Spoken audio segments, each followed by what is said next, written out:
तर चेंबूरमध्ये स्कूल बसवर झाड कोसळल्याच्या प्रकरणात महापौर रितू तावडे यांनी कारवाईचे आदेश दिलेत।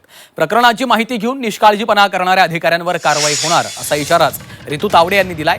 सर्व झाडांचं सर्वेक्षण करण्याचे आदेश देखील रितू तावडे यांनी पालिकेच्या अधिकाऱ्यांना दिले आहेत।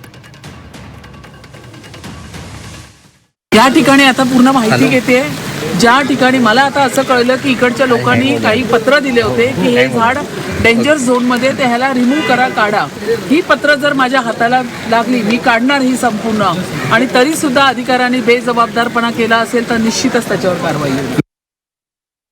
अशा वर्दळीच्या ठिकाणी जी जी झाडं आहेत त्या झाडांचं सर्वेक्षण झालं पाहिजे। ती झाडं क्षमता घेऊ शकतात आहे का येणाऱ्या अजून काळामध्ये, त्यांची ताकद उरली आहे का, किंवा त्यांची क्षमता वाढवण्यासाठी काय करायला पाहिजे, किंवा अजिबात नसेल तर ते झाड काढावं लागेल का, याचा सगळा आढावा या मुंबई महानगरपालिकेच्या प्रशासनाने घेतला पाहिजे आणि तो घ्यायलाच लावणार असे आदेश पण मी आता या ठिकाणी तेव्हाही दिले होते, आताही देते। ह्याच्यानंतर ही पावसाला सुरुवात झालेली, अजून 4 महिने 5 महिन्याचा पाऊस आपल्या सगळ्या मुंबईकरांना घ्यायचा आहे। तर पुन्हा ही घटना घडू नये त्याच्यासाठी पण आता आम्ही काळजी घेऊ।